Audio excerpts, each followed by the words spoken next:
அ வணக்கம் friends.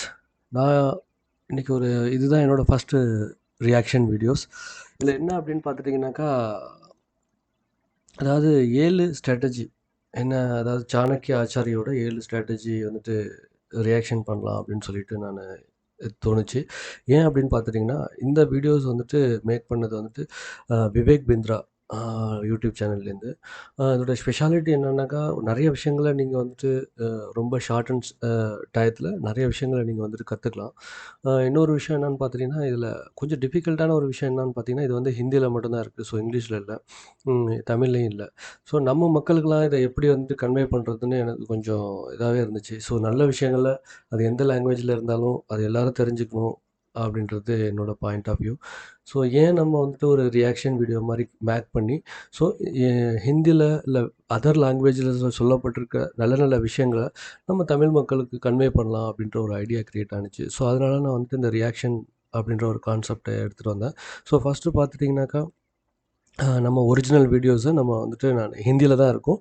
So அதில இடையில பார்த்துட்டிங்கனாக்கா, உங்களுக்கு இங்கிலீஷ்லயும் வந்துட்டு சேர்ந்து 2 லாங்குவேஜ்லயும் சேர்ந்து தான் உங்களுக்கு வந்துட்டு எக்ஸ்ப்ளைன் பண்ணுவாங்க.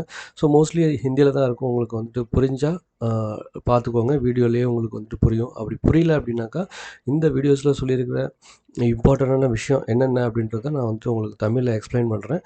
ஸோ நெறைய விஷயங்கள நம்ம கத்துக்கணும். அதுவும் இல்லாம வந்துட்டு அது லாங்குவேஜ் வந்துட்டு ஒரு பேரியரா இருக்கக்கூடாது அப்படின்றது என்னோட பாயிண்ட் ஆஃப் வியூ. ஸோ வாங்க நம்ம வந்துட்டு ஒரு வீடியோ வந்து ப்ளே பண்ணி பார்க்கலாம்.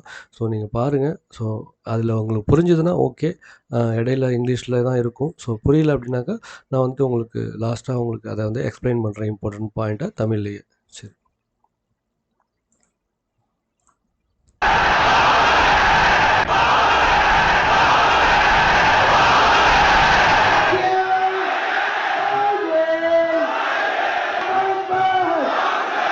आपका स्वागत है। मैं विवेक बिंद्रा, मोटिवेशन स्पीकर और बिजनेस कोच। आज की बात करेंगे आचार्य चाणक्य पंडित पे। इनको कौटिल्य और विष्णुगुप्त के नाम से जाना जाता था। पिता का नाम चाणक्य, इसीलिए इनका नाम पड़ा चाणक्य। बुद्धि के भगवान, इनकी कूटनीतियों पर चल के कई साम्राज्य स्थापित हुए। आज कई बड़ी मिनिस्ट्रीज है हमारे देश में।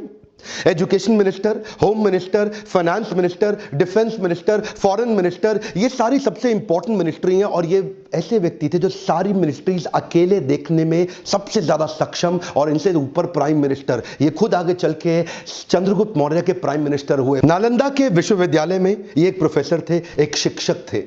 शिक्षक होने के साथ साथ इंटरनेशनल डिप्लोमेसी कैसे बिल्ड करनी है, पॉलिटिकल गवर्नेंस कैसे लाना है, प्लानिंग कमीशन को कैसे तैयार करना है, ऑडिटिंग मैकेनिज्म को कैसे तैयार करना है, इन सब में ये इतने एक्सपर्ट व्यक्ति। अगर आप भी बुद्धि अपनी बिल्ड करना चाहते हैं, बुद्धि का विकास चाहते हैं, इस वीडियो को ध्यान से देखिए। ये समुद्र शास्त्र में भी पारंगत थे। क्या होता है समुद्र शास्त्र?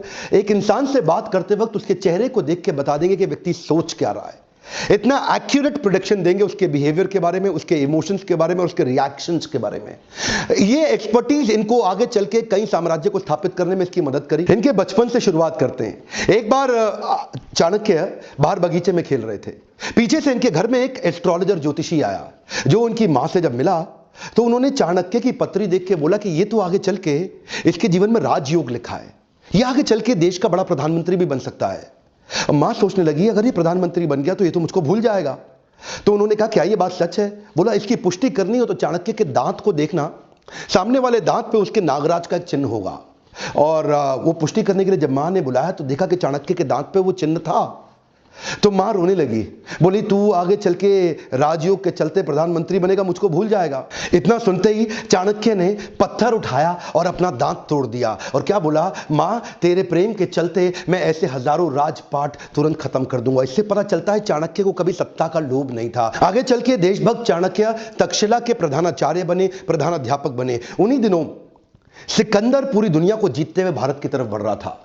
सोने की चिड़िया भारत को लूटने के लिए वो आक्रमण पे आक्रमण कर रहा था, पोरस को हरा चुका था। और चाणक्य के मन में उन दिनों एक ही सपना था, क्यों ना अखंड भारत का निर्माण किया जाए, एक शक्तिशाली राजा को खड़ा किया जाए। ये अलग अलग राजाओं से इन्होंने मिलना शुरू किया।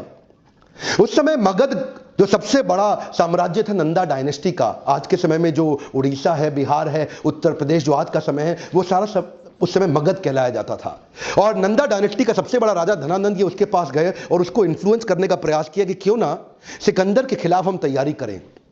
और तब इन्होंने कहा, अच्छा उस समय धनानंद बिजी था, किन चीजों में बिजी था? वो प्रजा से कर वसूलता था, टैक्स लेता था और उसको अपने जुए सट्टे लॉटरी में, पर स्त्री गमन में, अपने भोग विलास के अंदर खर्च कर देता था। इन्होंने इसको समझाया कि राजा का कर्तव्य है कि समाज से पैसा ले, जो आप टैक्स लेते हैं उसको समाज सेवा में लगा दें। और धनानंद को गुस्सा आया, बोला ए पंडित, तुम अपनी पंडिताई करो, मुझको राजपाट ना सिखाओ, सिकंदर यहां तक नहीं पहुंच पाएगा। जब चाणक्य ने इनको दोबारा समझाने का प्रयास किया, इन्होंने धक्का मार के उसको गिरा दिया नीचे।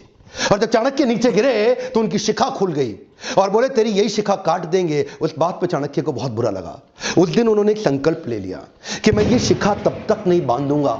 This is called converting anger into resolution. उन्होंने अपने क्रोध को संकल्प में परिवर्तित किया। बोला उस दिन तक शिखा नहीं बांधूंगा जब तक तेरे साम्राज्य को उखाड़ के एक अखंड भारत का राजा ना लाकर खड़ा कर दूं। बहरहाल अब चाणक्य को लगने लगा कि अब समय आ गया कि मुझे ही किसी को कल्टीवेट और बिल्ड करना पड़ेगा। चाणक्य की डिटर्मिनेशन आपको इस बात से समझ में आएगी कि उन्होंने एक यंग लड़के के प्रति अपना जीवन समर्पित कर दिया जिसका नाम था चंदू। इसका नाम आगे चल के पड़ा चंद्रगुप्त। इसको उन्होंने ट्रेनिंग दी, बहुत सारे संस्कार और सारे प्रकार के शास्त्र उसको सिखाए। इमेजिन करिए ये 17-18 साल के लड़के, चंद्रगुप्त की मदद से इन्होंने सोचा कि मैं सिकंदर के साम्राज्य को उखाड़ दूंगा। चंद्रगुप्त को खुद को भी विश्वास नहीं था, लेकिन उनको निष्ठा थी, उनकी शरणागति थी चाणक्य पंडित के प्रति। चाणक्य उनको एडवाइस करते चले गए, गाइड करते चले गए। चंद्रगुप्त उनकी सारी बातों को मानते चले गए। ये कहते थे कि शत्रु की दुर्बलता जानने तक उसे अपना मित्र बनाए रखो। चंद्रगुप्त हैरान, बोले सिकंदर को मित्र कैसे बनाएंगे? चाणक्य ने तभी चंद्रगुप्त को समझाया कि तुम इनकी सेना में शामिल हो जाओ। किसी प्रकार से इन्होंने छोटे से बालक को उनकी सेना में घुसाया और उनका एक फेथफुल सिपाही बना दिया, जिससे अंदर की सारी जानकारियां अब चाणक्य के पास आने लगी। चाणक्य को इतना समझ में आ चुका था कि बहुत दूर से ट्रैवल करती हुई लाखों की सेना सिकंदर की शरीर से अब थक चुकी है। बोला अब इनको मन से थका देंगे। इन्होंने अंदर भ्रांतियां फैलानी शुरू कर दी सिकंदर की सेना के बीच में। देखिए सिंध नदी अभी तक पार नहीं कर पाया था, भारत में अभी तक घुस नहीं पाया था पूरी तरीके से, और वहां भ्रांतियां फैला दी कि हमारे जो देश, भारत के जो देवी देवता हैं वो तुमसे नाराज हो चुके हैं। इन्होंने अजीबोगरीब काम कराए। कभी कभी अलग अलग दिनों में खाने में जहर मिला देते थे, द्विकंटक नीति के साथ छोटे छोटे अटैक करा देते थे, उनके देश के झंडे को जो पहाड़ पर लगा हुआ है उसको जला देते थे, अलग अलग प्रकार की विस्मक भ्रांतियां फैला देते थे, लोगों के अंदर कंफ्यूजन, आपस में उनको लड़वा देते थे। 15, 16, 17, 18 साल के 10-15 लड़कों की मदद से इन्होंने उस सेना को खोखला बनाना शुरू किया, उनका मनोबल तोड़ना शुरू किया। सिकंदर ज्यादा लंबे समय तक रुक नहीं पाया। क्या कहते हैं, जो जीता वही सिकंदर? गलत है सर, जो जीता वही सिकंदर नहीं, जो जीता वही चंद्रगुप्त मौर्य। ये किसी को नहीं पता, सिकंदर भारत में कभी घुस ही नहीं पाया। चंद्रगुप्त मौर्य केवल गाइडेंस लेते रहे आचार्य से, और आचार्य चाणक्य पंडित की गाइडेंस में पूरी सेना को उखाड़ के बाहर कर दिया। इससे क्या हुआ, अब इनमें कॉन्फिडेंस बहुत आ गया। 5000 हाथी घोड़ों की एक सेना बना के सोचे कि मगध की राजधानी पाटलिपुत्र पर जाकर के एक हमला कर देते हैं और धनानंद को भी उखाड़ देंगे। अब ये ओवर कॉन्फिडेंस इनके लिए नुकसानदायक रहा। ये पहुंच तो गए 5000 के हाथी घोड़ों छोटी सी सेना लेके, लेकिन आधे दिन के अंदर दोपहर होते होते ही मगध की सेना ने इनको उखाड़ के बर्बाद कर दिया, खत्म कर दिया। किसी प्रकार से चंद्रगुप्त चाणक्य ने अपनी जान बचाई, भाग करके एक झोपड़ी के पीछे जाके छिप गए। अंदर मां कुछ खाना बना रही थी बच्चे को लेके, और बच्चा वो जो गरम गरम खिचड़ी थी खौलती हुई, उसमें हाथ डाल के जैसे ही खाना खाने लगा उसका हाथ जल गया। और तभी मां चिल्लाई, अरे पागल हो गया है तू, तो चाणक्य की तरह मूर्ख है, खिचड़ी के अंदर गरम गरम हाथ डालेगा तो जल ही जाएगा। परिधि से कोने कोने से खिचड़ी को खाओ, ठंडा करके आराम आराम से, कोने कोने से खाओगे हाथ नहीं जलेगा, बीच में हाथ डालोगे हाथ जल जाएगा। चाणक्य ने जाके बीच में मगध के झगड़ा कर लिया, उसको बाहर बाहर से तैयारी करनी चाहिए थी। यह बात सुनते ही चाणक्य की आंखें खुल गई, उनको अपनी गलती का एहसास हुआ। उन्होंने जाकर के औरत के पांव छुए और बोले, माई तुमने मुझको एक नई बड़ी शिक्षा दी। चाणक्य में सबसे अच्छी बात क्या थी, वो कई बार तकलीफों में आए क्योंकि बड़ी रिसोर्सेस सेना नहीं थी। धनानंद उस समय सबसे बड़ा साम्राज्य था उनका, नंदा डायनेस्टी का, लेकिन इन्होंने जाकर के 7 स्ट्रैटेजीज बनाई। पहली जो उन्होंने मां से वही सीखी कि परिधि पे हमला करो।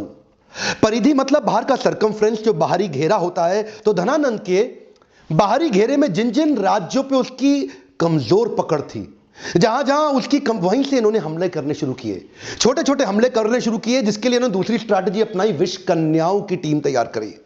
ये विष कन्याओं की सेना क्या होती है, बड़ी सुंदर सुंदर खूबसूरत लड़कियों की एक सेना तैयार करी, जिनको थोड़ी थोड़ी मात्रा में विष दे दे के उनको विष कन्या के रूप में तैयार कर दिया। ये पहली बार हुआ, इससे पहले कभी नहीं हुआ। दुनिया भर में बहुत सारे काम चाणक्य ने पहली बार किए, और ये विष कन्याओं की सेना वहां के परिधि के राजाओं को चूम कर अपने चुंबन से उनको विष देकर समाप्त कर देती थी।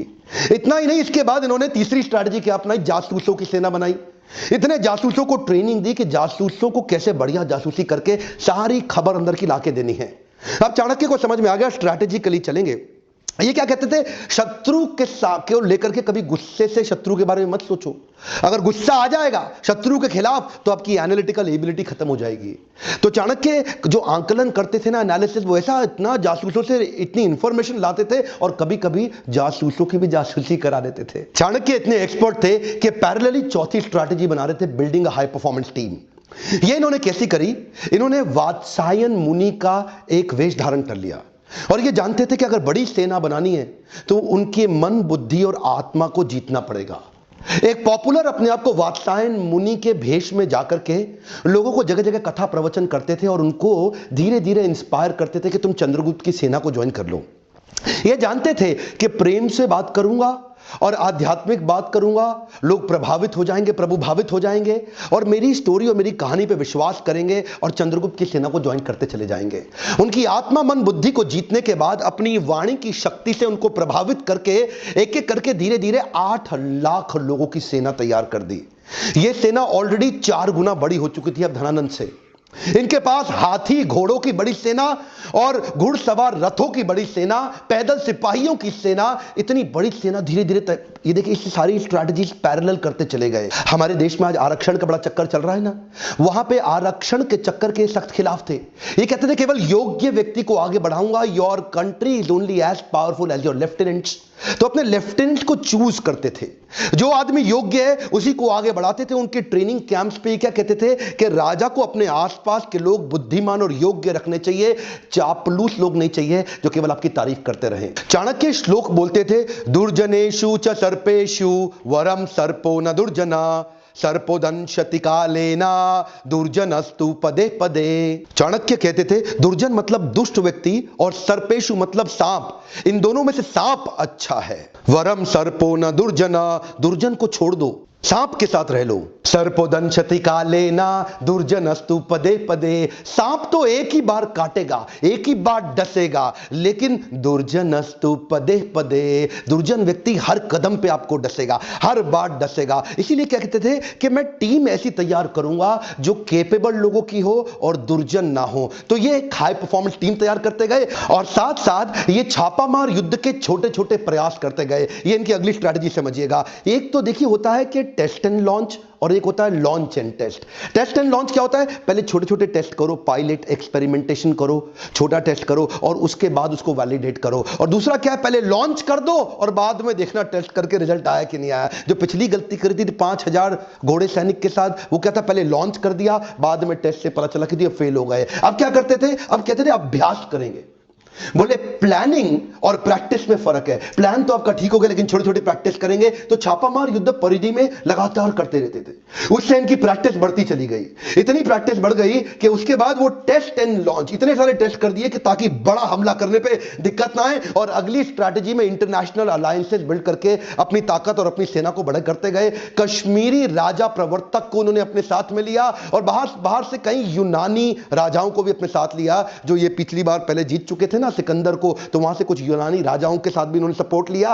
पोरस का भी सपोर्ट अपने साथ में लिया और कई समुद्री लुटेरों को भी अपने साथ में अपनी सेना में बनाया। इतनी बड़ी सेना बना करके ये 7 स्ट्रैटेजीज मिला के इकट्ठे चलते चले गए। एक एक करके अंदर घुस के पूरी धनानंद की नंदा डायनेस्टी को उखाड़ के खत्म कर दिया। धनानंद कभी सपने में नहीं सोच पाया, वो तो शराब के नशे में रहता था, प्रजा के टैक्स को अपने मजे के लिए खर्च कर देता था। लेकिन चाणक्य जानता था अखंड भारत का सपना मुझे ऐसे ही पूरा करना होगा। ये 7 पैरेलल स्ट्रैटेजीज पे आप वीडियो को वापस घुमा घुमा के ध्यानपूर्वक देखिए। ये तो थी चाणक्य की 7 पैरेलल स्ट्रैटेजी धनानंद को जीतने के लिए। इसके बाद अखंड भारत को उन्होंने बढ़ाया कैसे, Kabul, Gandhar, Kandahar, Balochistan, Turkmenistan, Kyrgyzstan, central Asia तक उन्होंने एक छत्र राज्य कैसे एस्टैब्लिश किया, ये अभी नहीं बताऊंगा, ये अगले वीडियो में बताऊंगा। लेकिन अगला वीडियो तभी डालूंगा अगर आपने इसको 1 लाख से ज्यादा लाइक दे दिए। हिस्ट्री को जान करके आप अपने प्रेजेंट और फ्यूचर को और इंप्रूव कर सकते हैं। क्या ये मैं इतनी मेहनत करता हूं, अगर आपको वीडियोस वास्तव में अच्छे लगते हैं तो लाइक करके मेरा उत्साह बढ़ाइए। अगर आप बिजनेस मैनेजमेंट स्ट्रैटेजीज जो मैं अगले वीडियो में देने वाला हूं चाणक्य की, उसको आप लाइव में मुझसे सीखना चाहते हैं तो लीडरशिप फनल आप ज्वाइन कर सकते हैं, या bounce back series. Bounce back एक हाई पावर मोटिवेशनल सेमिनार है 4 घंटे का, और लीडरशिप फनल एक 6 महीने का बिजनेस और एंटरप्रेन्योरशिप का प्रोग्राम है। कमेंट बॉक्स में बताइए क्या चाणक्य पंडित का पार्ट 2 उनकी मैनेजमेंट और लीडरशिप से उन्होंने कैसे भारत को बड़ा किया आप डिटेल में सीखना चाहेंगे। और सब्सक्राइब करके बेल आइकॉन ने हिट किया तो वीडियो आपको छूट जाएगा। वीडियो को शेयर करिए ताकि लोगों को पता चले कि सोने की चिड़िया भारत की कैसे बनाई गई थी। आज भी देश को एक नए चाणक्य की जरूरत है। आपको क्या लगता है हमारे देश का चाणक्य कौन हो सकता है? कौन हमारे देश का युक्त प्रधानमंत्री बनने लायक है? कमेंट बॉक्स में अपनी राय जरूर लिखिए। मेरे साथ जुड़े रहने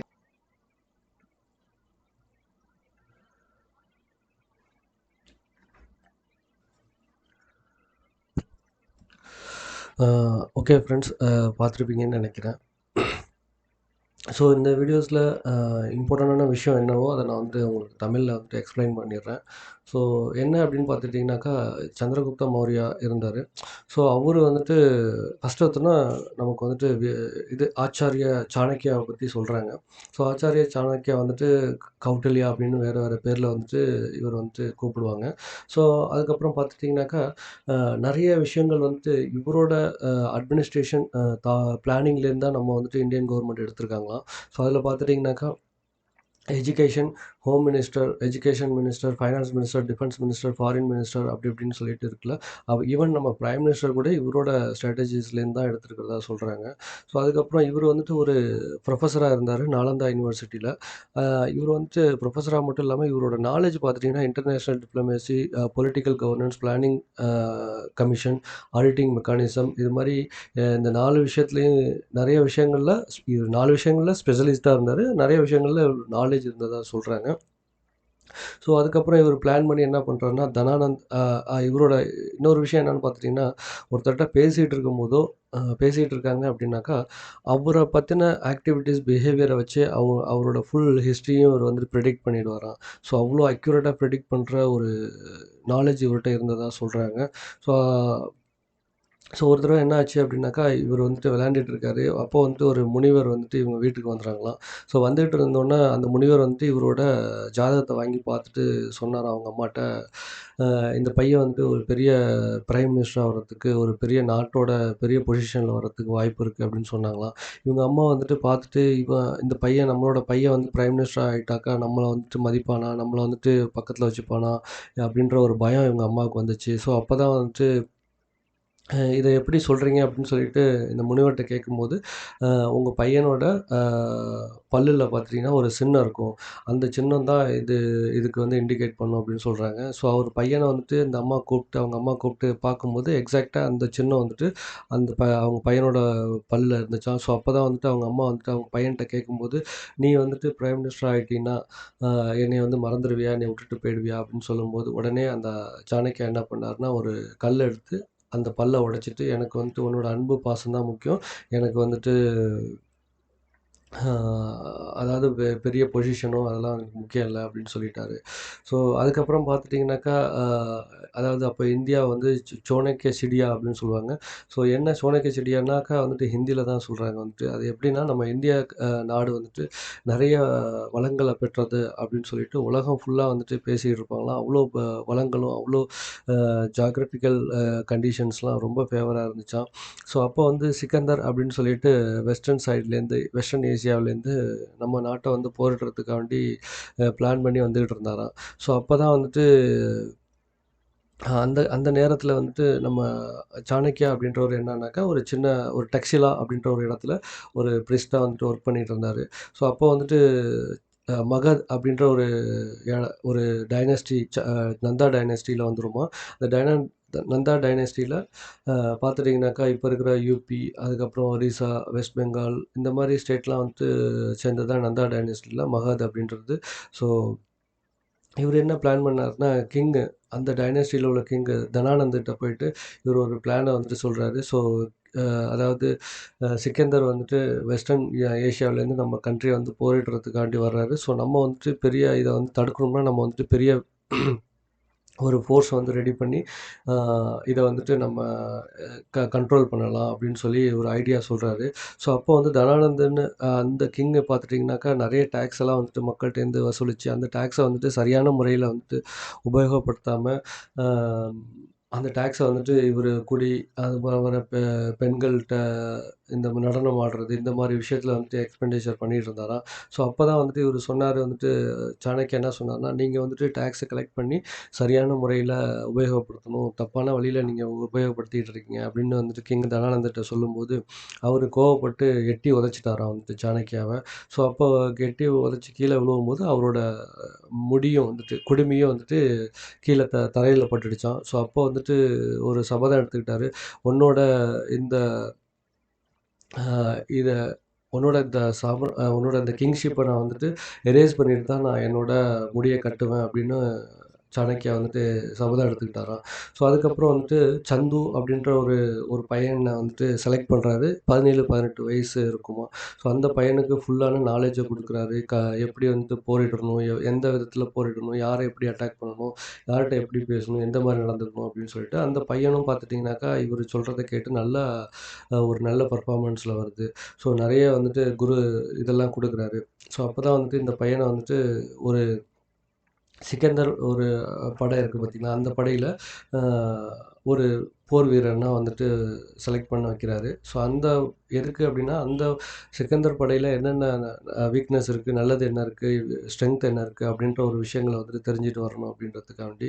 ஸோ அதுக்கப்புறம் பிளான் அவங்க வந்துட்டு எக்ஸிக்யூட் பண்றாங்க. அதன்னில வந்துட்டு அ இந்தியாவ இந்தியாவுல வந்துட்டு நாள் சரியில்ல, அது சரியில்ல, இது சரியில்ல அப்டின்னு சொல்லிட்டு அந்த படையிலேயே சிக்கந்தர் படையிலேயே நெறைய விஷயங்கள அவங்க வந்து கிரியேட் பண்றாங்க. அதுக்கப்புறம் வந்துட்டு சாப்பாட்ல வந்துட்டு பாய்சன ஊத்தி நெறைய மக்கள அந்த போர் வீரர்கள் வந்து கொல்றதுக்கும் பிளான் பண்ணிட்டு இருக்காங்க. ஸோ அது மட்டும் இல்லாம என்ன பண்றாங்க அப்டின்னாக்கா, அ இவங்க வந்துட்டு ஒரு 5000 போர் படைகள வந்து திரட்டி என்ன பண்றாங்க அப்டின்னாக்கா, அந்த சிக்கந்தர் அந்த படைய வந்துட்டு தோற்கடிக்கிறாங்க. சரிங்களா? தோற்கடிச்சதுக்கு அப்புறம் என்ன பண்றாங்க, ஸோ நம்ம வந்துட்டு சிக்கந்தர் படைய தோற்கடிச்சுட்டோம். நம்ம வந்துட்டு தனானந்தையும் வந்துட்டு நந்தா டைனஸ்டில மகது எம்பையர்ல இருக்கிற தயானந்தையும் நம்ம வந்துட்டு ஆ தோற்கடிக்கலாம் அப்படின்னு சொல்லிட்டு இவங்க பிளான் பண்ணி தனானந்தா வந்துட்டு போரிடுறதுக்காண்டி டைரக்ட்டா போறாங்க. ஸோ மகதுல போய் வாழிடும்போது என்ன ஆச்சுன்னாக்கா, இவங்க ஒரு 1/2 நாள்லயே மத்தியானத்துக்குள்ளயே காலையில போரிடுறாங்க. மத்தியானத்துக்குள்ளயே இவங்க வந்துட்டு தோற்றுடுறாங்க. ஸோ எங்க நம்ம உயிருக்கு ஆபத்து வந்துருமோன்னு சொல்லிட்டு சாணக்கியாவும், சந்திரகுப்தாவும் குப்தாவும் வந்துட்டு சந்து அப்படின்ற அந்த பையனும் வந்துட்டு ஓடி வந்துடுறாங்க. ஸோ ஓடி வந்து ஒரு வீட்ல வந்துட்டு தனியா அ ஒதுங்கி நிக்கும்போது, அந்த வீட்ல வந்துட்டு ஒரு பையனுக்கு அவங்க பையனுக்கு அவங்க அம்மா வந்து சாப்பாடு குடுத்துட்டுருக்காங்க. ஸோ பொங்கல் வைக்கிறாங்க. அந்த பொங்கல் வச்சு சாப்பிடும்போது, அந்த பையன் என்ன பண்ணான்னா, சென்டர்லேருந்து கைய வச்சு எடுக்குறான். ஸோ சுட சுட இருக்கிற பொங்கல சென்டர்லேருந்து கைய வச்சு எடுக்கும்போது, அவங்க அம்மா திட்டிர்றாங்க. உடனே அவன் வந்துட்டு "சுட்டுடுமா" அப்படின்னு சொல்லிட்டு அழுவுறான்.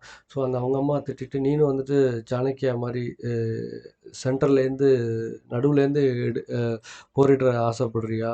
நடுவுலேருந்து எடுக்கக்கூடாது. சைட்லேருந்து கொஞ்சம் கொஞ்சமா எடுத்து சாப்பிட்டா தான் வந்துட்டு, நமக்கு வந்துட்டு அது சுவையாவும் இருக்கும். அதே நேரத்தில வந்துட்டு அதில எந்த ஒரு பாதிப்பும் இருக்காது.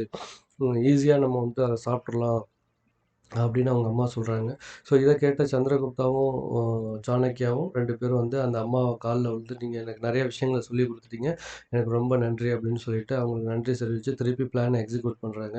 ஸோ இவங்க பிளான எக்ஸிக்யூட் பண்றதுல பார்த்துட்டீங்கன்னாக்கா, அ நெறைய படைகள இவங்க வந்து திரட்டுறாங்க. வந்துட்டு யானைப்படை, குதிரைப்படை, காலாட்படை அப்படின்னு சொல்லிட்டு நெறைய படைகள திரட்டி அவங்க வந்துட்டு வச்சுட்டாங்க. ஸோ அந்த படைகள் பார்த்துட்டீங்கன்னா 8,00,000 பேர் வந்துட்டு ஆல்ரெடி வந்துட்டீங்கன்னாக்கா, இந்த தனானந்த படையோட 4 மடங்கு அதிகமா இருக்கிற மாரி இவங்க கிரியேட் பண்ணிட்டாங்க.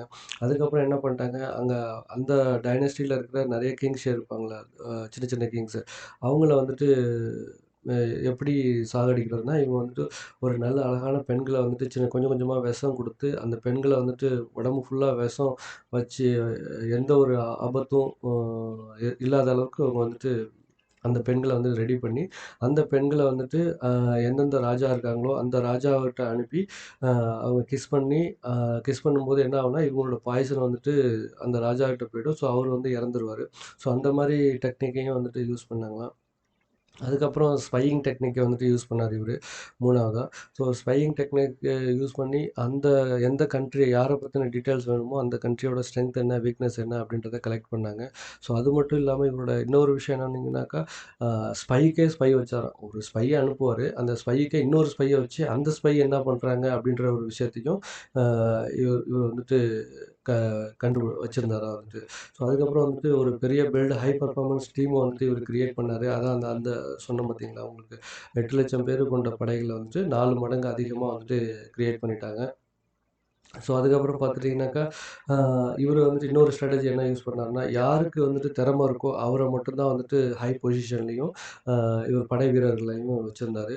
ஸோ திறமை இல்லாதவங்கள இவர் வந்துட்டு ஒதுக்கி வச்சதா வந்துட்டு சொல்கிறாங்க. ஸோ அதுக்கப்புறம் பார்த்துட்டிங்கனாக்கா அ அதாவது ஒரு ஸ்ட்ராட்டஜி என்ன சொல்றாரு அப்டின்னா, இதில என்ன சொல்றாருன்னு பார்த்துக்கிட்டிங்கனாக்கா, ஒரு பாம்பு, அ ஒரு எதிரி அப்படின்னு இருக்கும்போது, நம்ம வந்துட்டு அதிகமா பாம்ப நம்பலாமே தவிர, எதிரிய வந்துட்டு நம்பக்கூடாது அப்படின்ற மாரி சொல்றாரு. ஏன்னா வந்துட்டு, பாம்பு வந்துட்டு ஒரு முறை தான் நம்மள வந்துட்டு கொத்த வரும். நம்மள வந்து கடிக்க வரும். ஸோ எதிரி பார்த்துட்டோம்னாக்கா, ஒவ்வொரு முறையும் அ நம்மள வந்துட்டு அழிக்கிறதுக்காண்டி ஒவ்வொரு நிமிஷமும் வந்துட்டு போராடிட்டு இருப்பாங்க. ஸோ, அதனால எதிரியோட வி விசுவாசமா இருக்கிறத விட, நம்ம பாம்ப வந்துட்டு ஒரு தடவ விசுவாசமா இருக்கலாம் அப்படின்னு சொல்றாரு. ஸோ ஸோ, அதுக்கப்புறம் பார்த்தீங்கன்னாக்கா, நெறைய சின்ன சின்ன டெஸ்ட்டெல்லாம் வந்துட்டு லான்ச் பண்றாரு. ஸோ, நெறைய டெஸ்ட்டு லான்ச் பண்ணி, அவங்கள வந்துட்டு பிளான்லாம் எக்ஸிக்யூட் பண்ணி, அவங்கள வந்துட்டு பெரிய ஒரு நல்ல ஹை பெர்ஃபார்மன்ஸ் டீம வந்து கிரியேட் பண்றாங்க. அது அது மட்டும் இல்லாம அ இன்டர் அ இன்டர்நேஷனல் அலையன்ஸ் எல்லாம் கிரியேட் பண்றாரு. பெரிய பெரிய மத்த கண்ட்ரிகள்ல உள்ள அந்த மத்த கண்ட்ரிகள்ல உள்ள பெரிய பெரிய கிங்ஸ் எல்லாம் வந்துட்டு அலையன்ஸ கிரியேட் பண்ணி, அவங்கள்ட்ட வந்துட்டு சமரசம் பேசி, இவருக்கு அகைன்ஸ்ட்டா வந்துட்டு படைகள வந்து திரட்டுறாரு. ஸோ ஸோ இந்த 7 ஸ்ட்ராட்டஜிய வந்துட்டு திரட்டி என்ன பண்றாங்க அப்படின்னாக்கா, அ துர்க்மெனிஸ்தான், கஜகஸ்தான், காபூல், காந்தாரா, கந்தார், பலூச்சிஸ்தான் இப்படின்ற இந்த படைகள வந்துட்டு ஃபைனலா அ அ தோற்கடிச்சிடுறாரு. இத எல்லாரோட இன்டர்நேஷனல் அலையன்ஸஸ்லாம் வந்துட்டு வச்சு, அ அந்த த தனானந்த் அந்த கிங்க வந்துட்டு தோற்கடிச்சு, இது வந்து ஆட்சிய பிடிக்கிறாரு. ஸோ இந்த ஒரு 7 ஸ்ட்ராட்டஜி தான் வந்து இம்பார்ட்டன்டான ஸ்ட்ராட்டஜி அப்படின்னு சொல்லிட்டு இந்த வீடியோல உங்களுக்கு சொல்றாங்க. ஸோ அநேகமா வந்துட்டு மோஸ்ட்லி எல்லா பாயிண்ட்டையும் நான் உங்களுக்கு கவர் பண்ணிட்டேன்னு நெனைக்கிறேன்.